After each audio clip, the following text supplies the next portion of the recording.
What's up, everyone? Welcome to the Sound of Movement podcast. Today we are talking about progressive overload, the key ingredient to good training.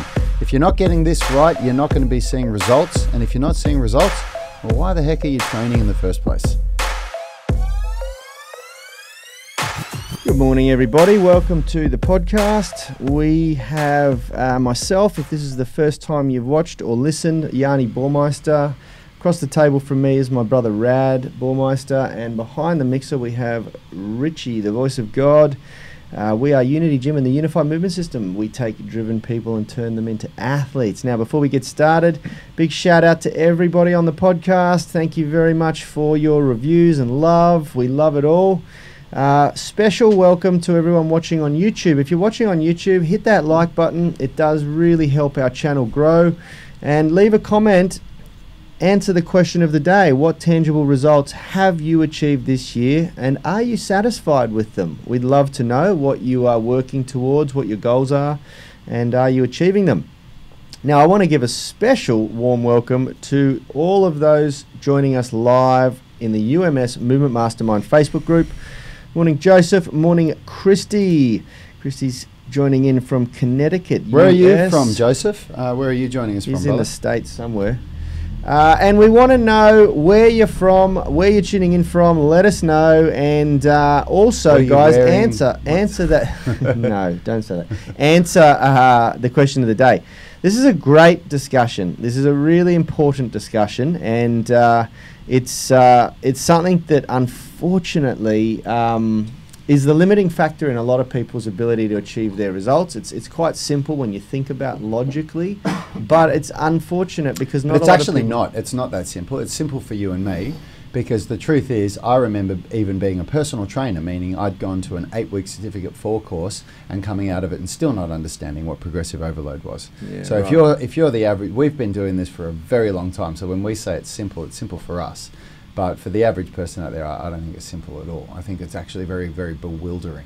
Because I can even remember going back to the idea of knowing, like we spoke about this in one of our shows in the last week, about when I knew all these different exercises, like for example, for a horizontal push pattern, things like a push-up, a dumbbell flat bench press, a dumbbell incline bench press, a barbell flat bench press, a barbell incline bench press, 45-degree barbell incline, like all these different variations of the same movement, a horizontal push pattern. But I had no idea which you would use first, which you would use last, and why. And this was me being a personal trainer that had been in the industry for a couple of years. So I think it's really important to actually say the opposite. This is actually quite a hard thing to get right if you've never been coached on it and you've never understood. Fair enough. Because you've got to think, like, I've done that many courses, and you've done more courses than I have on strength and conditioning principles. You've done so much work with so many people over 2 decades now that for you it's like, this is so simple, it's so easy if you understand it. But that's the whole thing. So many people don't understand it. And this is where I think I think probably the first thing to understand or to frame is really what progressive overload is. Yep. And a lot of people have probably heard me say this before. I get this description actually from a TED Talk. Remember that TED Talk where that the exercise phys ed dude talks about the role of glutes and posture? Do you remember that one? Yep. And he talks about progressive overload. I love this explanation. It's so simple, and I think this is the beauty of TED Talks, right? They take a really confusing topic and they really dull it down so that people can watch it in 20 minutes and go out thinking, I think I got something out of that. Yep. And he says, imagine you go to the gym and you pick up 10-pound dumbbells and you can do 8 reps of bicep curls with it. And you do 3 sets of that, and you do that twice a week until after several weeks you can now do 12 reps of 10-pound dumbbells for 3 sets, and then you go up to 15 pounds and now you can do 8 reps again, and you repeat that process again until you get up to 12 reps, and then you go up to 20-pound dumbbells. That is progressive overload in a nutshell. Yeah. But the idea is that you're only manipulating one part of periodization, which is the intensity variable, which is lifting more weight. There's a lot of different ways that you can manipulate periodization to achieve overload. Yep. So if you've never heard of this stuff before, even though I just said this is a simple way to explain it, that is probably really confusing to you, because I've talked about overload and periodization and intensity, and what does it all mean, you know? Well, if you really just take the most simplistic viewpoint, it is just about making each program, workout, routine a little bit harder than the last. And there are a lot of variables that you can manipulate to do so, but at the most simple form, you just want to think, okay, if I've got a training split, like let's use the UMS for example, and we're going to go deeper on Friday in exactly how we do it in the UMS, but just for today's sake, I'll share with you our training split. Everybody in our gym does the same training split unless they're an athlete that needs to mix it up a bit to fit in with their competition. We do vertical push-pull on Monday, squat movement patterns, calves and hamstrings on Tuesday. We do straight arm scapular strength for calisthenics on Wednesday, or athletic performance, we do lateral glute work on Wednesday, depending on what the individual's goal is. Then on Thursday, we do horizontal push-pull, so think bench press, bent over row as an example. And then on Friday, we do hip bend patterns, which is usually always deadlifts or a regression of a deadlift. And so you want to make sure that the workouts that you do for each of those splits this training cycle, meaning a mesocycle, which for us is 6 weeks, is more complex or difficult than the last. And even depending on the microcycle, and I'm getting a little bit more tricky here, each week usually is layered more difficult, except for back off week. So there's different ways that you can sort of periodize within the mesocycle to create more difficulty and progressive overload as well. And that's where it starts to get a little bit complex. But if you just think about the logic here, if you start training in January and you finish training your macro cycle in December, then December's workouts should be a lot more challenging than January's workouts. Yep. And then you need to hit the reset button every single year that you come back into your training cycle. And if you just make it really super simple, if you're just training for athletic performance and you train, a macro cycle is from January to December, which is quite common. Unless you were to every year consistently have a mid-year break for a couple of weeks, then you might do two macro cycles. One starts from January and goes to June, and then the other one goes from July to December. That's another way you can do it. And then you have your mid-year vacation in June or whatever it is. Then you want to make sure that the start of the training cycle is easier than the end of the training cycle, you know, and that way you're progressively ramping up the complexity and intensity of your workouts so that at the end of the cycle you are stronger, fitter and more flexible than you were at the beginning. And that's where I say it's quite simple when you think about it logically. The way the body adapts to stimulus, then you can continually make that stimulus a little bit harder, a little bit harder, a little bit harder. Yep. And then your body, because otherwise what happens is you expose your body to stimulus, and this is the big key takeaway for today's discussion. I'm front loading it here for you guys if you don't stick around till the end. The key takeaway is that if you do not do that, then you expose your body to new stimulus, and this is what the average workout will do. And it's something new, and your body goes, oh, something new, I have to adapt to this, and it adapts to a point, you know. And then if there's no progression from there, if there's no progressive overload, you plateau, and then there's no more progression whatsoever. You just get better and better and better at that workout, you know. But it doesn't necessarily mean that you get stronger, more flexible, more athletic in every workout. It just doesn't work that way, you know. There's something has to change. Some variable has to change. You have to do the workout faster. You have to add volume to the workout. You have to lift heavier weights during the workout. You have to shorten the rest intervals in the workout. Or you have to add additional workouts to your week. You know, something has to change for your body to continually adapt. Otherwise, you plateau. Yeah, and Joseph Gilbert has said here, Joseph Gilbert is a member of our UMS Online Coaching Program. He's quite new to it because he is still on the Foundations Phase 1 program, which is the very first program that we get everybody to do. And he's just said, in response to my explanation... This is a really good... This is really good. In response to my explanation of progressive overload, he said, that simple way you've explained it, Rad, is exactly what I've been doing in Phase 1. I started at 10 reps, then got to 12 the following bent arm strength day, Then in week 2, I increased a few pounds, and etc., etc. And Joseph has just highlighted exactly what a good program, why a good program from great coaches like us will work so well for you. If we do say so ourselves. Because, well, I'm not afraid to pat ourselves on the back for the job that we do here. But because what happens is, for somebody like Joseph who commits to the program's written for you. You now don't need to think about the way that you write a good program. All you need to focus on is, at least in the foundations phase there, is manipulating the intensity variable, which is the exercises are there for you. It's all written out, and the rep range says 10 to 12. That's why you have a rep range in a program like the Foundations program. So you choose a weight that you can do 10 reps with good technique. You keep doing that same weight until you can do 12 reps, and then you go up the weight. And then guess what? When you finish Foundations phase 1 and you go to Foundations phase 2, we've already written the program in a way that changes the exercise selection, changes the other variables. So if you're new to this, you wouldn't even realize what's going on. You just go to the next program and there's a few changes. Oh, the tempo's different. Oh, there's an extra set. There's all these things that we've manipulated to make sure that this keeps happening. Now, tell me what you reckon, Yanni, but I think the two biggest mistakes that people make when it comes to overload is on the extreme ends of the spectrum, and this is where I think the average person, where lack of knowledge really gets you into trouble. On one end of the spectrum, you've got the people that do a workout, get an initial result, and then think, well, this workout's awesome, I'm going to keep doing it. And you adapt, and then you plateau, and you don't go anywhere from it. But it feels good. You got an initial result, and you expect that if you keep doing the same thing, you're going to keep getting that initial result.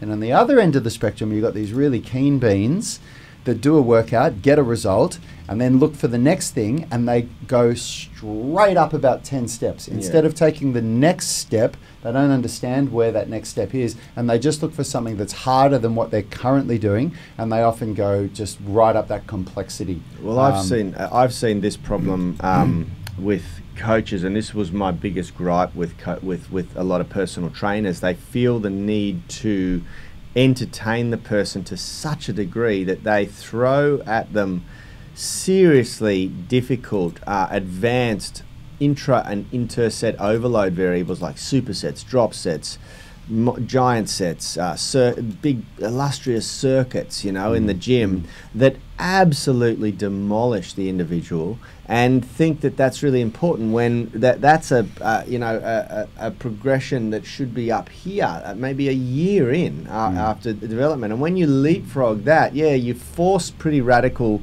adaptation, or you injure yourself. The risk versus reward is pretty bad. And you skip a whole bunch of progressions that could have been layered on and delivered a much greater result, far superior result, So, but there's one thing that Joseph said here that you skipped over that I think is really cool, because this also highlights another way that you can progressively overload someone. And he answers the question of the day by saying, I mostly used machines earlier this year, referring to assisted gym machines before I started the UMS Foundations program, and broke through much height weights than I was previously able to do. I assume he's saying much heavier weights than I was previously able to do. For example, 45-pound bicep curl to 75-pound bicep curl. I was super grateful, but I haven't done any of the exercises in the foundations before, so the minimal gains I've gotten over 3 weeks are a bit more of just my muscles learning the movements than major gains, if that makes sense. I love everything to this point, though, and I'm very excited to progress to phase 2, 3, and progressions program. And what you're actually not even highlighting here is that the movement from assisted machines to complex free weight movement patterns that are used in the Foundations program is a huge way of progressively overloading. Because your body was used to using these sort of single plane movements that are not utilizing the stability systems in the body the way that the whole body is meant to work as a system, and that in and of itself has leveled up your ability massively. It's a much more functional way of training. You're going to be able to carry that strength over to the real world much better, And so yeah, just by nature of moving from assisted machines to the UMS, where we do not use assisted machines, we really discourage the use unless you're a bodybuilder or in a very clinical rehab environment. Then you're going to level up just from that as well, which is really cool. Really cool. Yeah, absolutely. And if we have a look at what Christy Lovejoy has said here, she said, I came to the UMS system in September. I am in Foundations 2. At this point, I am working out imbalances and increasing flexibility. I am very happy with my increased flexibility and the reduction in my imbalances. And this is what we mean by good programming, guys, and the way that, like, the most important thing with training, overload. What Yani just said, for a lot of people, like, we get people that come into the foundations sometimes not understanding how you can so easily manipulate the intensity variable by lifting more weight. And people say, oh, these exercises are too simple for me. That's an interesting thing to say, considering that Yani, Richard and I, who have all been training for well over 2 decades, Yani and I almost 3 decades, we still do those foundations exercises and like obliterate ourselves if we choose to. Yep. Because all we do, like a split squat, isn't a simple exercise. It's not. It's put in the foundations program because it serves a very, very good purpose. And I'll give you the example of this is just one exercise out of the God knows how many that are in the foundations program. But the split squat takes care of amazing flexibility issues in the ankle, knee, and hip. It really works with that. It teaches body awareness and understanding of foot placement and knee tracking and posturing up for the squat. It takes care of unilateral imbalances from left to right side, meaning if your left side is stronger than your right side from an old injury, it's going to work that out. It develops not just an old injury, lifestyle. You know, you notice whenever you're standing up for a long period of time, you'll lean on one leg. That leg develops more strength than the other leg, and it just helps to iron all that out. Yeah. It's unbelievable for developing the front splits because of the way that it takes the femurs, the hips into almost 180-degree angle from front to back when you're in full range of motion. I mean, the list goes on. There's so many things. That's one exercise. Now, sometimes people come into the foundations program and say, oh, this is too easy for me. These exercises are basic. I'm used to squatting. Lift more weight. Yeah. Grab some weight and challenge yourself. Load it up. But just by going into, like what Christy's saying, by doing a program that focuses on imbalances between strength and flexibility and imbalances in the body from left to right, in such a short time, she's already noticing amazing differences. So that's an example of progressive overload, and she's now in Foundations too. So you've obviously, for example, with the split squat, Christy, you've progressed from a front foot elevated split squat to a flat foot split squat. Why do we do that? Front foot elevated split squat requires less flexibility, easier to do. Go to a flat foot split squat and you've overloaded by now creating a larger demand for flexibility, increased range of movement. Yeah, and there are a lot of variables, and you know, it's true what Rad said. In the most simple form, what I'm saying is that it's about increasing the intensity or difficulty of your workouts over time and making sure that each program progresses on from the last program. But there are so many different variables that manipulate, and an advanced variable that people would overlook is just by sheer nature the increase in range of movement, which makes an exercise more challenging for most people, you know. And this is deployed in every facet of our programs from cardiovascular fitness to strength development to flexibility development. Every one of them uses progressive overload, and it's the same in a skills development environment. You know, think the logic of starting in a handstand masterclass with your handstands going against the wall, and then slowly progressing from an angle against the wall to vertical on the wall to then off the wall and then to kicking up, and then you know, or if you take it real simple, from doing the basic core conditioning and wrist conditioning and shoulder conditioning to then going inverted against the wall for the first time. You know, it's all progressive overload, and we don't just progress, and that's using the example of the exercise complexity as the overload variable, but we then inside of that use the loading parameters as variables: sets, reps, rest, Yep. load, the weight itself, Yep. and then range of movement, and the handstand's such a great example of this, because when you don't understand this stuff, what is the biggest mistake that beginners that say one day I want to learn how to handstand that they do? They just start kicking up. They think that that's how you learn a handstand, that you've never done a handstand before, haven't done any wrist conditioning, haven't done any core conditioning, haven't done any postural awareness. Let's just kick up and try and do a handstand and see what happens. And oh man, I've seen some people axe themselves, man. But not even, okay, so there's all of the chronic injuries that come on where people develop issues in their wrists and stuff. I mean, that's what happened to me. Yeah. I even got a rude awakening with progressive overload when I started my hand balancing journey. But then I've seen people just that hadn't even understood how to be able to do a cartwheel, which is a bailout, which we teach to teach people how to bail out, because the time's going to come. It doesn't matter how good you are in a handstand. You fall. Where you're going to go too far, and you need to be able to come out of it. And I've seen people not be able to do that and just fall so hard on the ground, man. It's brutal.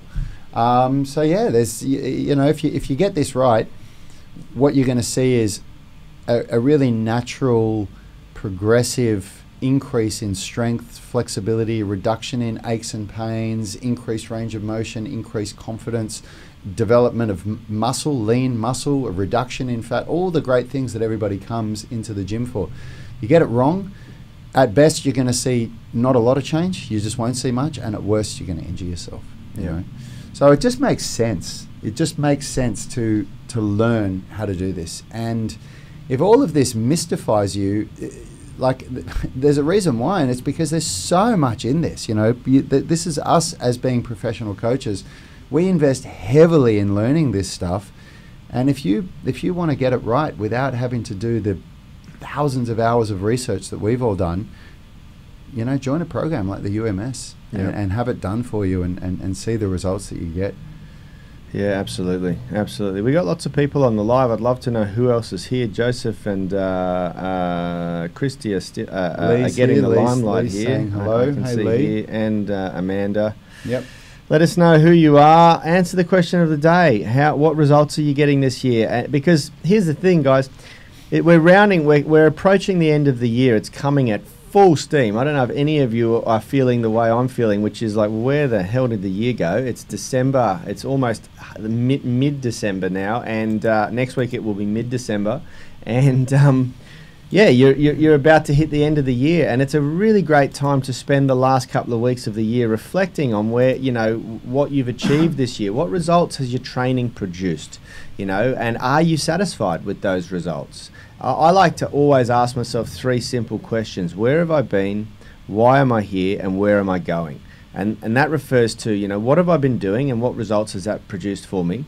Why am I here? Why have I achieved what I've achieved or not achieved what I wanted to achieve? And what do I want to achieve? Where am I going? How am I going to get there? It starts to open up a whole bunch of really important questions that help you start to really create a program or a plan that will make next year your best year.